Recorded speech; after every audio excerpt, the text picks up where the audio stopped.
If you have faced fatigue, muscle cramps, or inconsistent athletic performance, you might be hydrating incorrectly.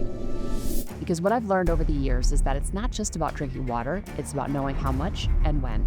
Hydration is often overlooked and misunderstood, but it is the critical foundation of physical and cognitive health. In this episode of Science and Soul, we'll bust the biggest hydration myths, whether clear pee is always a good sign, if we should all be drinking 8 cups of water a day, and whether sparkling water even counts.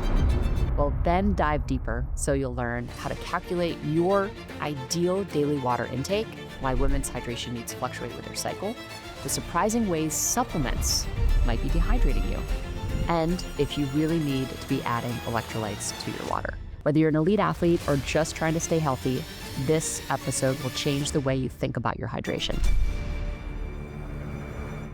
Before we get started, I wanted to say thank you for being here. If you enjoy these types of episodes, please subscribe to Science and Soul. It's completely free, helps us grow, and makes sure you won't miss a single episode.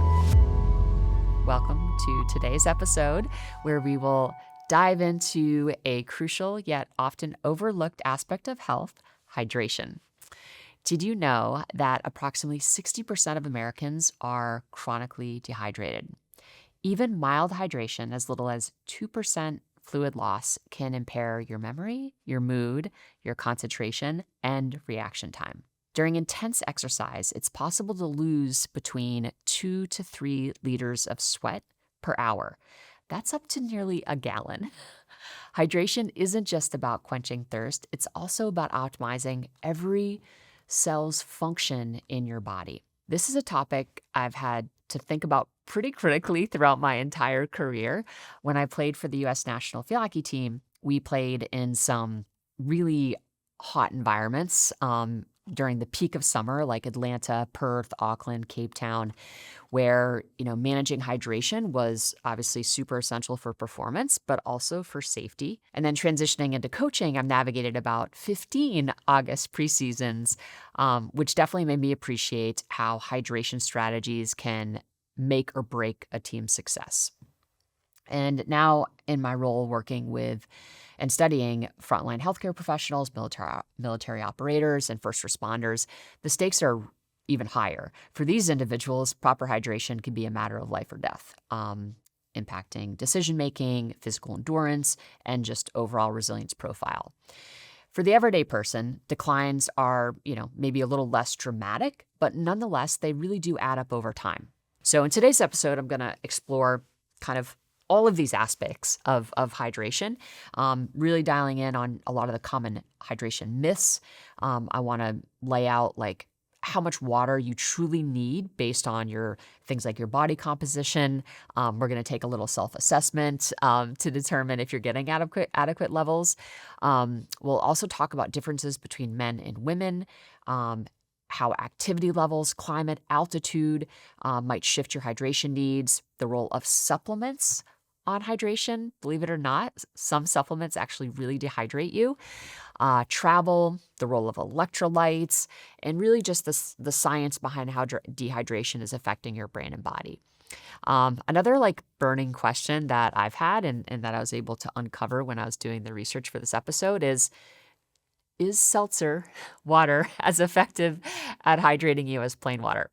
So I'm gonna dig into that. So there's a lot to cover. So let's dive in. Let's start off by debunking some common hydration myths. So myth 1, you need electrolytes to be hydrated. So electrolytes can be an incredible tool during intense exercise or sustained heat exposure. But for everyday activities, drinking water is going to be sufficient. There are some interesting gender differences that are, I think, worth noting and that have nothing to do with heat or exercise, but rather hormone fluctuations that impact your ability to kind of regulate fluid. And during the menstrual cycle, levels of estrogen and progesterone are going to fluctuate.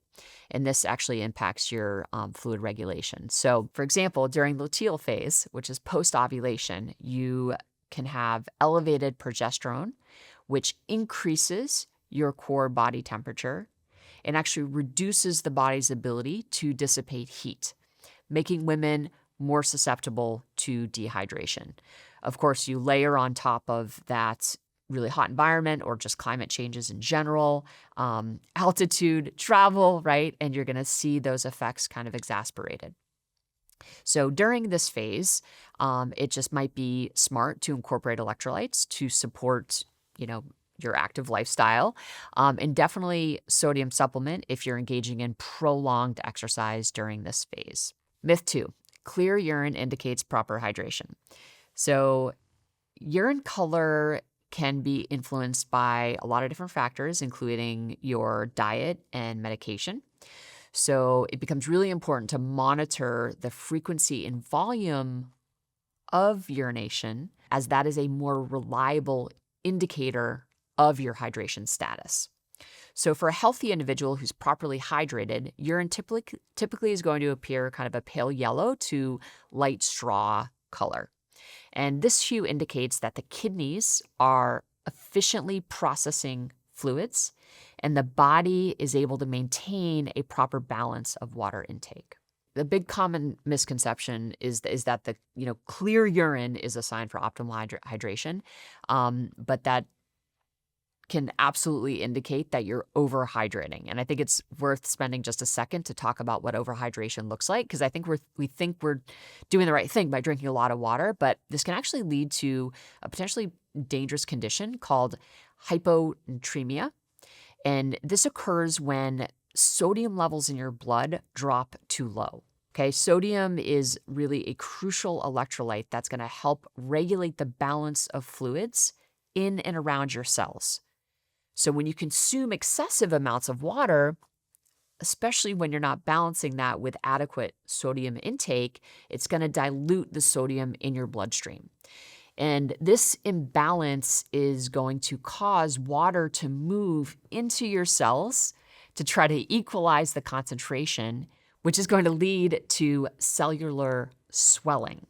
This swelling can become particularly dangerous because it can affect brain cells, right? As these cells swell, it increases intracranial pressure, which will then manifest as headache, nausea, vomiting, confusion, in extreme cases, seizure, and in very severe cases, we're talking coma or even death.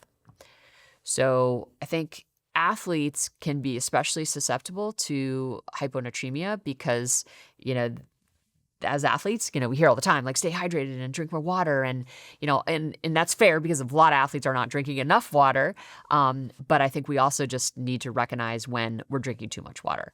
Okay. And especially if you're, again, consuming without replenishing those lost electrolytes, right, which is happening when you pee. And again, urine color is going to be the best way to kind of understand if you're overhydrating or underhydrating. I think the other thing to call out is just children. And not so much, children are not going to, generally speaking, are not going to over consume water, right? But when children are learning to swim, they can be at risk because they often swallow a lot of kind of pool water or lake water, which is going to dilute their blood sodium levels. And not to scare folks, but this can also lead to hyponatremia. And it's going to be really important just to kind of monitor kids when they're swimming, just to make sure they're not, in a situation where they're, swallowing a lot of water and kind of getting into this, potentially dangerous state. So monitoring pee color is really important. And again, we're aiming for a light yellow hue, which is going to typically indicate proper hydration. If we're on the clear side, that means that we might be actually kind of intaking too much hydration and in the process losing essential minerals. Okay, myth 3, coffee is dehydrating. Actually, regular coffee drinkers develop a tolerance to its diuretic effects. So it is true that coffee is a diuretic. That means it's going to make you pee more. And in that process of peeing more, you also lose some of these minerals that are important, these electrolytes that are important. But moderate coffee consumption does actually contribute to your overall daily fluid intake. So no need to kind of freak out if you're a coffee drinker, and as long as you're kind of getting enough water alongside, and but it does actually contribute to your overall fluid intake. So Myth 4, if you're not thirsty, you are hydrated. So thirst isn't always an immediate indicator of dehydration. So by the time you feel thirsty, you might already be mildly dehydrated, but the sensation of thirst may not be immediate. Okay. So this is why it's really important when you're preparing for intense physical activity, or you are just in a stressful, demanding situation, or you know that you have a stressful, demanding situation coming up, you need to just be drinking water throughout the day. And generally, I think in principle, if we were to kind of zoom out and you were not to listen to another word of this podcast, that is really the big takeaway is you want to be drinking water throughout the day. Myth 5, you need to drink 8 glasses of water daily. So this is really interesting. When I was researching for this podcast, I learned that this recommendation actually came from a guideline by the U.S. Food and Nutrition Board from way back in 1945. And this suggested that adults should consume about 2.5 liters. So 5 of these a day would be kind of the general recommendation. So I think the crucial detail that was overlooked is that this guideline also stated that most of this quantity is contained in prepared foods. In other words, the total water intake includes not just beverages, but also the water content found in foods like fruits and vegetables and other prepared dishes. So over time, this, I think, nuanced advice was simplified into the notion that we just need to drink 8-ounce glasses of water each day, excluding the significant contribution of food to daily hydration. So in reality, individual water needs are going to absolutely vary based on all the different factors that we're going to be getting into today. But that recommendation back the 8 glasses a day is probably a little light based on, modern life and a lot of the environmental factors that contribute to our hydration status. So how much water should we actually be drinking? So as I said, hydration needs are going to vary based on a lot of different factors: activity level, environment, age, how you slept, and then just individual physiology like body composition and sweat rate also really come into play. So let's actually talk about sweat rate. So there's a real simple method to calculate sweat rate. And all these recommendations we're going to provide you with a little cheat sheet in the description notes that you can reference. So don't feel like you have to take a lot of notes. You can just kind of listen. So back to sweat rate. So you can actually get this tested in a lab where you can get a really detailed analysis. And most professional athletes are already doing this. And I would say that, if you're a professional athlete, it's probably a non-negotiable. But for non-pro athletes, just performing the sweat rate test that I'm going to give you right now is probably sufficient.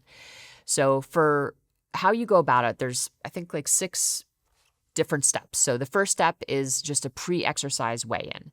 So after you use the restroom, weigh yourself without clothing on so you get just a baseline weight. And then engage in an exercise session. So your typical workout, which would probably last anywhere between 30 to 90 minutes. And then just record the duration and the intensity. Okay, so duration might be, all right, that was a 60-minute activity and my intensity rate, was at a 5. Okay. And then track your fluid intake. So measure and note the volume of any fluids consumed during the session. So let's just say, over the course of that 60-minute session, I consumed, 1 16-ounce bottle of water. And then you weigh yourself after you exercise. So you come back home, kind of dry off, and then weigh yourself again without any clothing. So what you'll do is subtract your post-exercise weight from your pre-exercise weight to determine your weight lost. You're going to add the volume of fluids you consume during exercise to the number to estimate your total fluid loss. Divide the total fluid loss by the duration of your workout in hours to find your sweat rate. This method will provide a really practical estimate of how much you sweat. allowing to adjust your hydration plan accordingly. And I think for people who are really trying to, dial in performance levels and are doing and are kind of seriously competitive and are looking for competitive advantage, even if you're a recreational athlete, and you're competing in different events like locally, like, understanding, I think your sweat rate can be a really, I think, important source of insight. The other aspect to understand is about your sweat is assessing your sweat sodium concentration. So laboratory tests also offer super precise measurements, but there are other indicators that can help you estimate. For example, you might notice this in yourself or people you work out with, that you can actually see the salt residue when they're working out. And you'll see kind of this white chalky stains like on clothing and on the top of the hat, or just literally salt on the face. And this just suggests that they have higher sodium loss. So I am a really salty sweater. It seems like I've kind of changed over time a little bit. Maybe that's just because I'm not sweating as profusely as I used to when I was a competitive athlete. But I would definitely be the one with, like, my face would be all salty, like after my workout, and it would dry on my face, and I'd be like, why am I like, do I have this salt and, like, my teammates don't, or whatever. So it is mainly genetic, but it also can be an indicator that you're not accustomed to a hot environment and that your body hasn't adapted to conserve the sodium efficiently during sweating. So there's a lot of factors. You'll also probably notice just the taste of your sweat, right? If it's really salty, that's going to indicate that you have these kind of elevated sodium concentrations. The other indicator that you're a really salty sweater is that you're going to get eye irritation. So when you're sweating and it kind of stings your eyes, this is a sign that you have high sodium content. And, these are really just, very simple observations that can just guide you in adjusting electrolyte intake when you are engaging in prolonged or intense activities. I'll go into electrolytes a little bit more in detail in just a moment, but electrolytes, just so you're aware, are essential minerals like sodium, potassium, calcium, magnesium, chloride, phosphate, and bicarbonate. Okay, and what these electrolytes do is they carry an electric charge in bodily fluids, and this charge is gonna help regulate various physiological processes that will help kind of maintain fluid balance, transmit nerve impulses, kind of help facilitate muscle contraction, and regulate pH levels. And this is why when you're dehydrated, you might find yourself cramping. That's because, like, all of these little physiological processes that should be happening are not able to happen in the absence of the right levels of water and electrolytes. So a quick assessment to know if you are drinking enough water. And again, we'll make sure that this quiz is in the episode description. So you're basically just going to answer these following questions, and you're going to just respond yes, and give yourself a point, and no will be 0 points just for your score. So do you wake up with dry lips or a dry mouth? Is your urine a dark yellow or ambered color when you go to the bathroom? Do you experience headaches or fatigue during the day? Do you feel dizzy or lightheaded when you stand up quickly? Have you noticed dry or flaky skin recently? Do you consume less than 6 cups of water daily? Do you engage in physical activity without increasing your water intake? Do you consume multiple caffeinated or alcoholic beverages without compensating with water?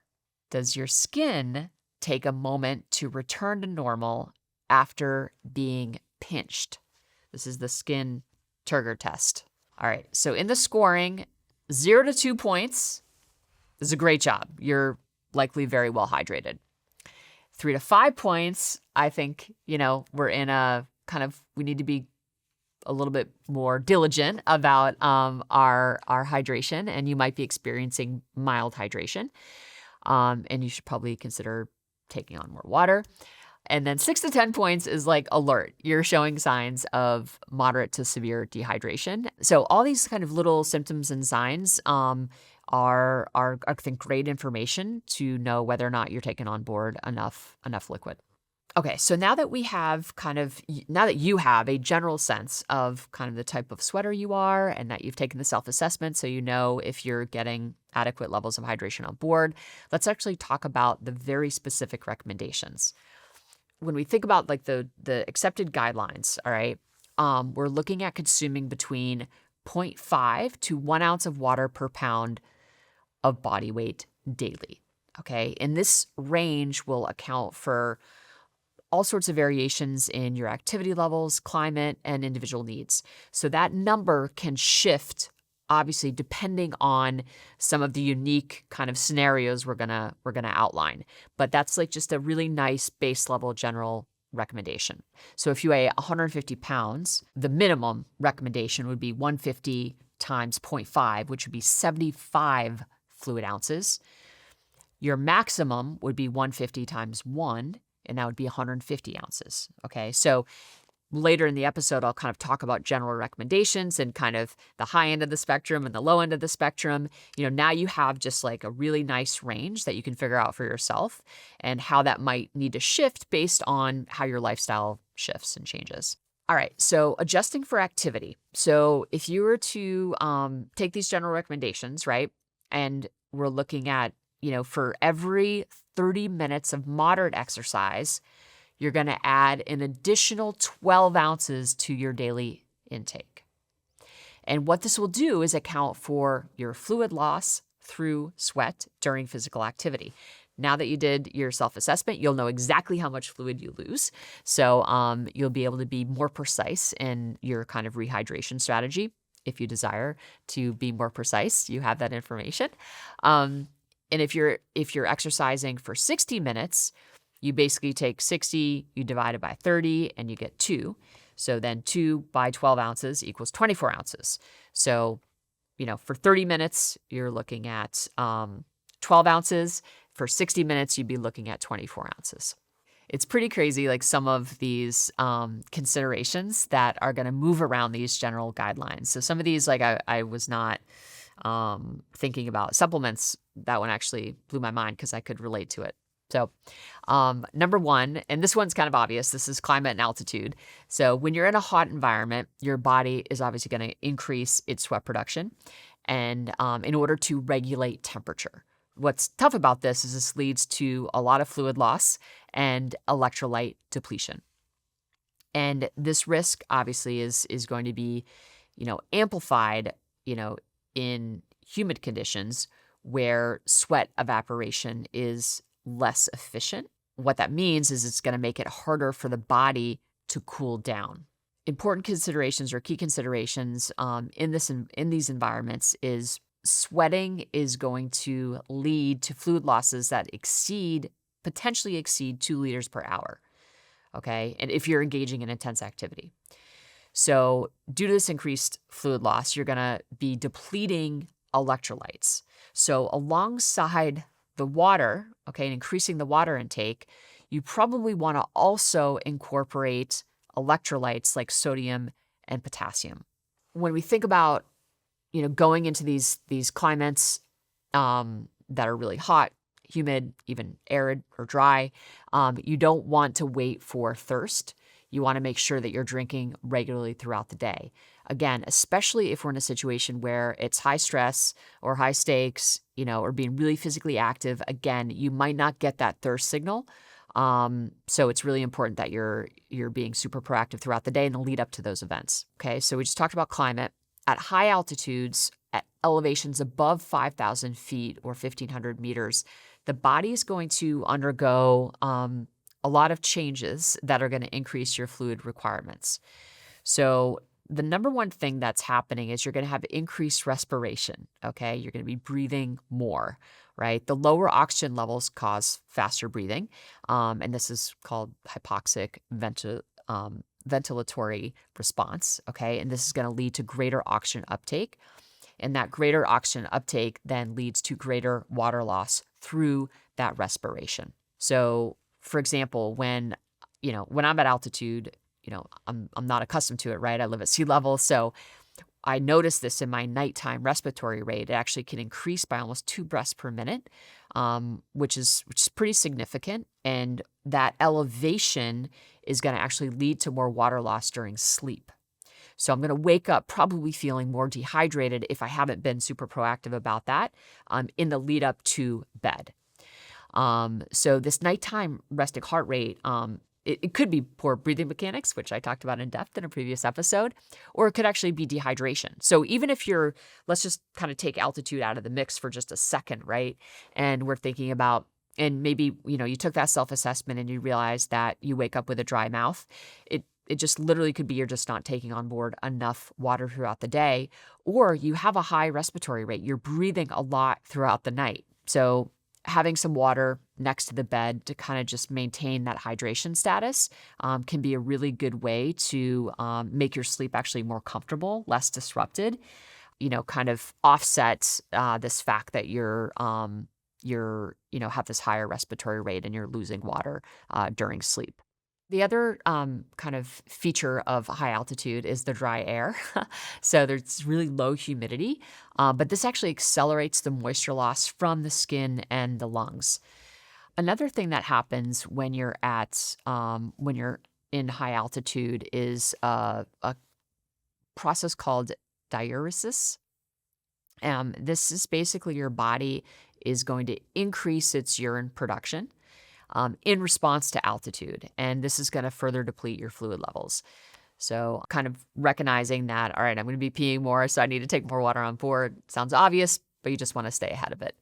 So you're looking at really consuming, when we think about recommendations at altitude, you're looking at consuming probably an additional 1 to 1.5 liters of water daily.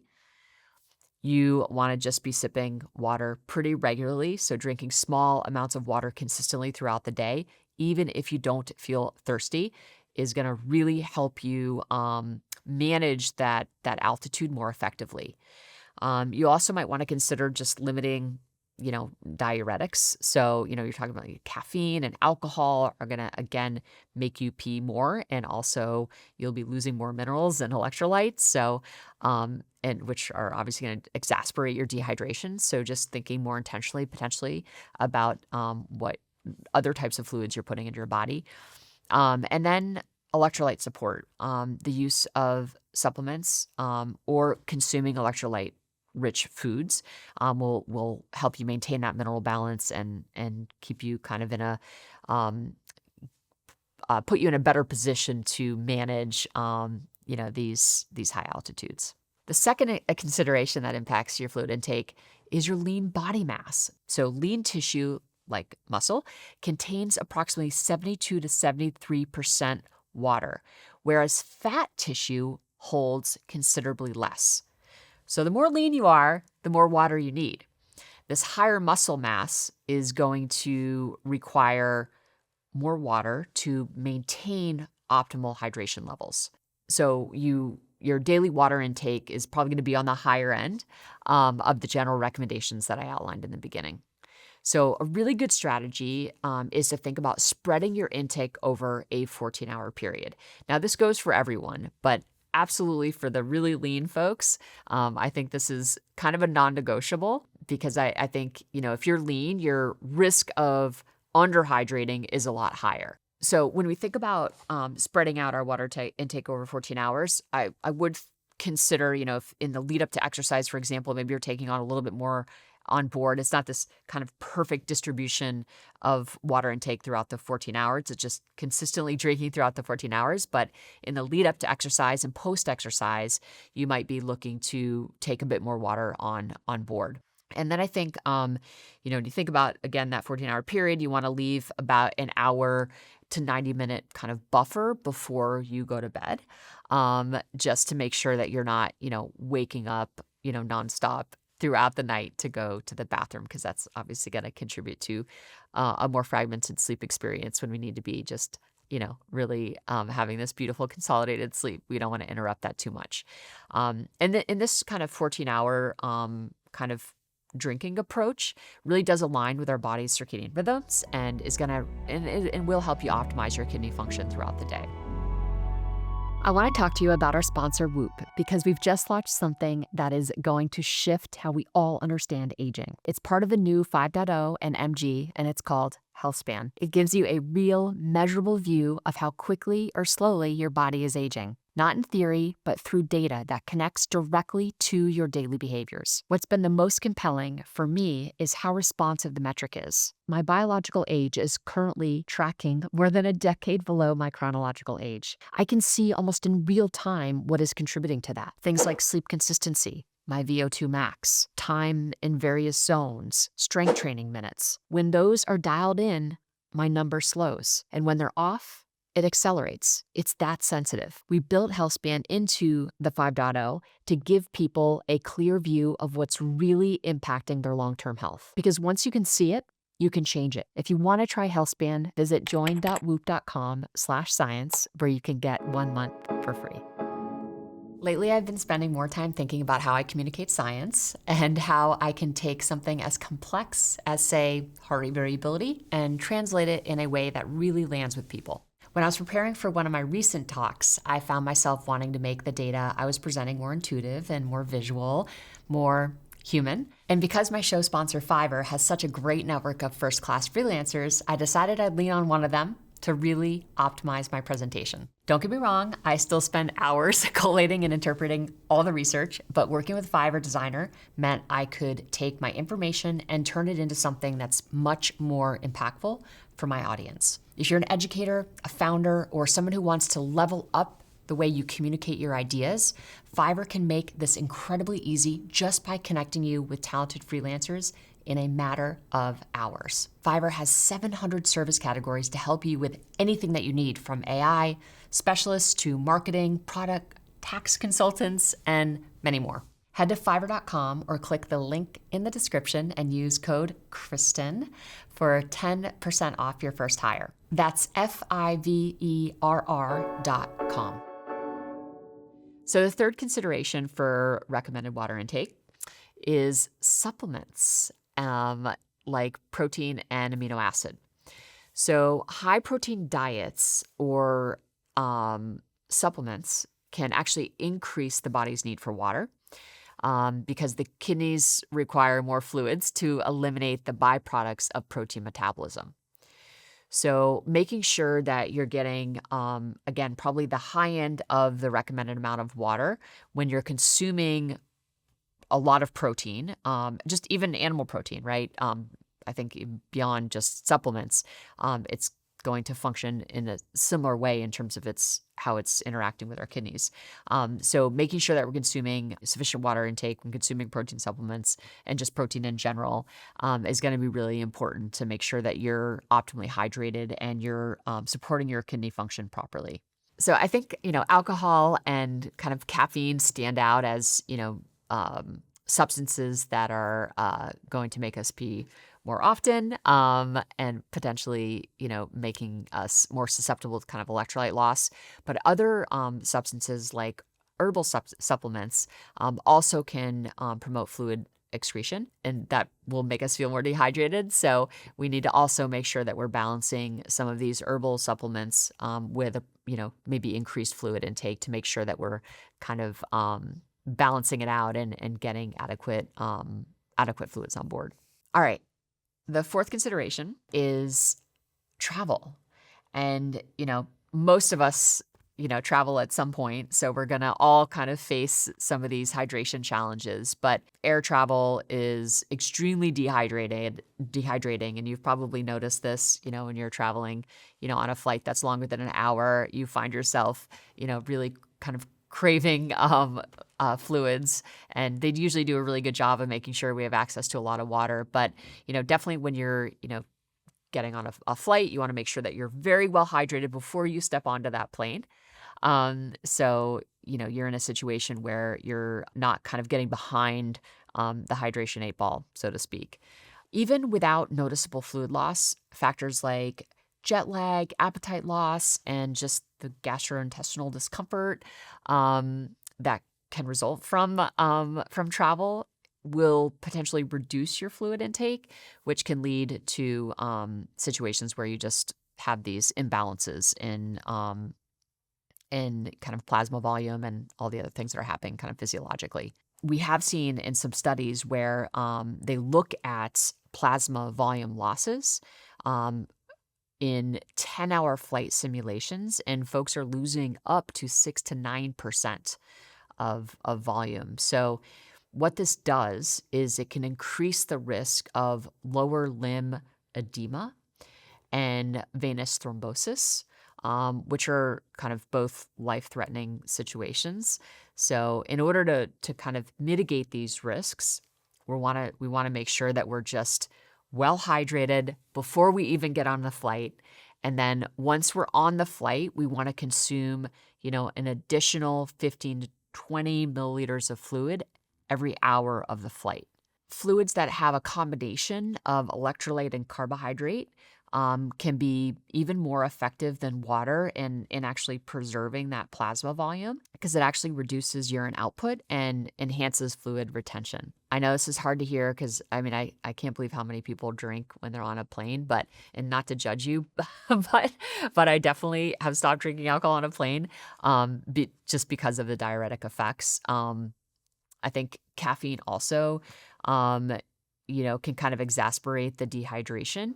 That said, if you're in a situation where you need to be alert when you land, so let's say you're going to a new time zone, and you're using caffeine as a strategy to, kind of acclimatize to the new time zone faster, caffeine is going to be really supportive and important. So again, just making sure that you're offsetting that with appropriate levels of water, you'll be in a good place. And then when you arrive to your new time zone, it's really important to monitor your hydration status. And you can do this by simply tracking your urine color, and just paying attention to how you feel. If you're feeling lightheaded, if you feel, kind of unsteady or kind of shaky, all of these things are could just be the fatigue from the travel, but just understanding if you are underhydrated, you are going to exacerbate those symptoms. So just really important to just monitor and be alert in terms of how you feel, to make sure that you're keeping yourself safe and you're in a position where you can kind of navigate the demands of being in a new country effectively and safely. I've been calling out the things that are going to make us more dehydrated. I thought I'd just give you a little insight on what can actually support hydration. B vitamins, particularly B1, thiamine, and B6, play indirect roles in hydration. They actually support energy metabolism and aid in the function of electrolyte transport systems. So those, if you're considering a supplement to kind of support hydration, B1 and B6 are really good. And I think just generally, even when you're not traveling, just making sure that you're having adequate levels of these vitamins are going to definitely help your body's ability to maintain fluid balance, especially during physical activity. The fifth consideration is thinking about hydration in kind of hospital settings. So this is for the healthcare provider for sure, but also for patients and families who are kind of in these hospital environments. I don't think people realize this, but the combination of dry air from filtration systems and just demanding schedules of our frontline healthcare workers, and then just the stress of, usually if you're in the hospital, like something stressful is happening, it can make it really easy. This combination of factors can make it really easy to become dehydrated. And, even mild dehydration from certainly a provider perspective is going to impair cognitive acuity and focus, which, obviously is suboptimal when the stakes are so high. So healthcare professionals should be really making a conscious effort to drink water throughout their shifts, keeping, a water bottle handy, is going to serve as kind of a reminder to drink. And then also considering, electrolyte intake to kind of get you to drink more will also be really, I think, helpful. And when we think about electrolytes, again, some combination of sodium, potassium, magnesium are going to really help you optimize the balance, the fluid balance, which will allow you to maintain brain function and enhance your ability to concentrate and improve reaction times. So for people who are in hospital environments, you want to try to probably increase fluid intake and kind of get to the top end of the general recommendations.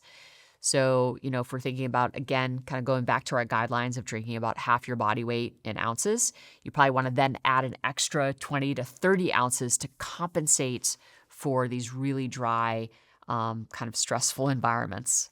What are the key symptoms of dehydration? So dehydration can range from mild to severe, and recognizing the signs early is absolutely crucial for effective intervention.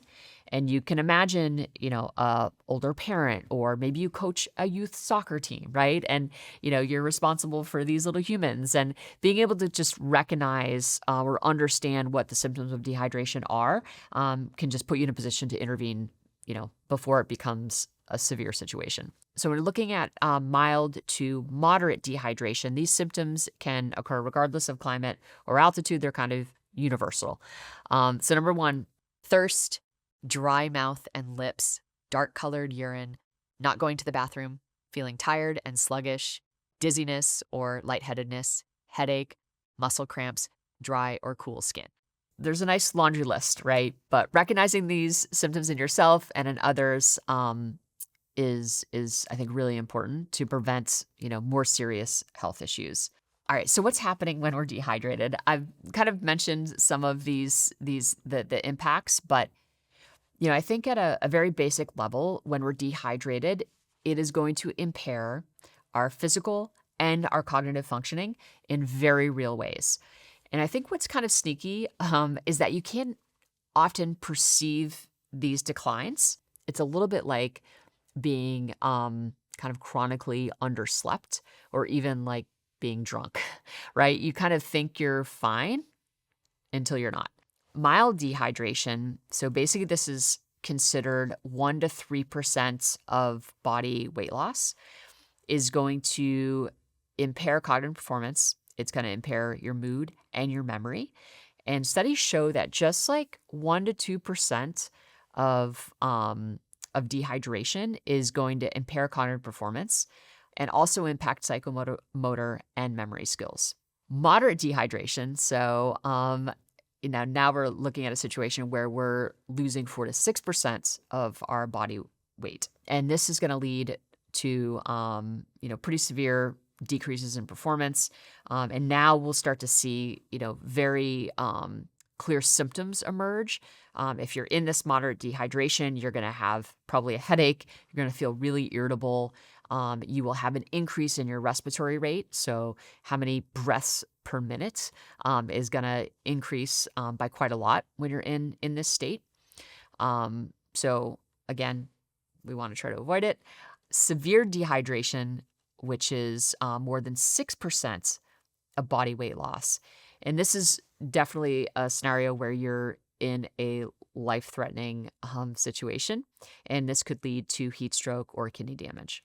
When you think about like a marathon runner, for example, they can lose up to 8% of their body weight due to sweat loss. So, for folks who are engaging in these really, kind of ultra events, marathons or whatever it might be, you just need to make sure that you have a really good hydration strategy. Heat stroke is really serious, and it's not a matter of just getting an IV and you're fine tomorrow. You could end up with pretty severe nerve damage, and it can take months to recover from heat stroke. So, and it will impact every facet of your life. When I started at Whoop, there were just 50 of us. Now we're a team of over 500. Over the years, I've been asked so many times about how we find people who care about our mission as much as we do. Because at Whoop, we are a collective who are deeply committed to optimizing human performance. A critical part of that mission is building a team that embodies drive, adaptability, and a shared commitment to excellence. So when it comes to finding the right individuals to join our mission, getting it right isn't just important, it's foundational to our success. That's why whenever we're hiring, we use LinkedIn, who's the sponsor of this podcast. LinkedIn has and continues to simplify the hiring process, helping us craft job descriptions, post opportunities for free, and connect with top-tier candidates using real data insights. Even when our team logs off for the night, LinkedIn continues to work away in the background, identifying the best talent, leaving us to focus on advancing our mission. It's hardly surprising that more than 2.5 million small and medium-sized businesses use LinkedIn to hire. If you want to discover your next exceptional team member or post your next job for free, head to linkedin.com/soul. linkedin.com/soul. So you can find your next A player. Terms and conditions apply. The importance of electrolytes. As I mentioned earlier, electrolytes can be and probably should be a big part of proper hydration. At a basic level, electrolytes are minerals, and you can get them through just your diet, a balanced diet. And as I mentioned earlier, they carry this kind of an electrical charge, and that charge is essential for nerve and muscle function. So it's going to facilitate electrical signals between the cells. So you can imagine when you're dehydrated, these electrical signals are not firing, right, between the cells. And that's why you see kind of the cramping and your body just revolts, right, when you're in a situation where these signals are not able to, to happen as they should. Electrolytes also help with fluid balance. So basically regulating water distribution in the body and chemical reactions. So maintaining pH balance and enabling really important biochemical processes. So when are electrolytes necessary? So again, most individuals are going to probably get sufficient electrolytes through a balanced diet, but there's certain situations where it might be necessary for additional electrolytes. Engaging in long physical activity and stressful events, altitude, travel, getting electrolytes on board can be super helpful. They come in powder form. So generally you just put the powder into water and it will tell you how much water you need in order to make sure that you've got the right balance, because oftentimes it's really salty. So if you don't have enough water, it could actually make you sick. So just getting that balance right. But oftentimes these electrolyte powders are going to have a combination of potassium and sodium and magnesium, all the electrolytes that you really need in order to create that balance when you're sweating a lot and losing a lot of sodium. So electrolytes can be super helpful really for anyone. And I would say if you have a specific health condition, blood pressure issues, whatever it might be, if you are going to be taking on electrolytes, I would just consult with your primary healthcare provider to make sure that, additional electrolytes are right for you. But I think for most folks, most healthy folks, it can really support an active lifestyle. All right, so what's the deal with seltzer? I promise you I talk about it.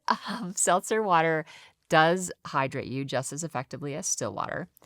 But there are some things to consider, especially as it relates to dental health, which I totally wasn't thinking about seltzer water in this context. So I actually learned a bit as I was doing research for this episode. Let's talk about hydration first. So research indicates that sparkling water contributes equally to your daily fluid intake and hydration needs. I personally feel like, and I know talking to a lot of my friends, they feel the same way, that seltzer doesn't actually hydrate them as effectively. And based on what I read, it's because the perception that you're not getting as hydrated actually stems from the carbonation. So the bubbles actually create a sensation of fullness. And that sensation of fullness is going to lead you to actually drinking less than you would if you were drinking still water. So I think that's in part like one of the reasons why people don't feel as hydrated, because they're actually not drinking as much. And the other thing that was kind of cool is that for a lot of people who don't like still water and are kind of like self-proclaimed soda addicts, seltzer actually can help people meet their fluid intake needs without a lot of the extra calories. And it's, and seltzer is not as good as water, but it's a close second. So it is a great way to kind of fill that desire for carbonation, again, without the added, sugar and whatever else might be in kind of soda. There is a potential downside though. And this is something that we don't really think too much about, is the pH balance in our mouth. And what I was really surprised by is that your body is like constantly working to keep a neutral pH of 7 most of the time in your mouth. And that neutral pH is actually what protects our teeth, specifically the enamel. So there is some evidence that anyone who's experiencing dental erosion should actually limit their intake of seltzer water. So when foods and liquids are introduced, and this is kind of like the mechanism, our saliva is gonna respond. And when we have that saliva responding, it's actively working to neutralize anything acidic so we can maintain that neutral pH. So anything less than a pH of 4 can actually start to erode your tooth enamel. And this was actually shown in a study that was published in 2022 in the Journal of Biomedics. And what the study showed is the formation of carbonic acid that many seltzers actually have a lower pH level than still water. And still water, as you might imagine, has a perfect pH of 7, right? That's why it's so good for us. And seltzer is usually between 3 and 5, again, which is going to make it mildly acidic. So your mouth has to work to kind of get back to the 7. So I think the big takeaway here is flavored or sweetened seltzers we want to try to avoid, because those actually have an even lower pH, right, than just like your regular kind of seltzer. And this is like an example of just like original seltzer. This has no flavor in it. It's not sweetened. This would be kind of the ideal seltzer to drink. That's the closest to the pH of still water.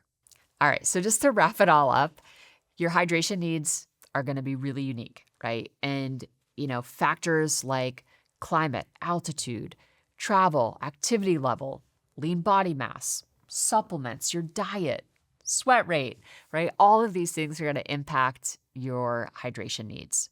So to maintain optimal hydration, getting a handle on the kind of sweater you are and your hydration patterns, take inventory of the supplements, medications that might impact your hydration status, aim to drink water consistently throughout the day. We kind of talked about that 14-hour period where we want to just be drinking and potentially taking a little bit more water on board.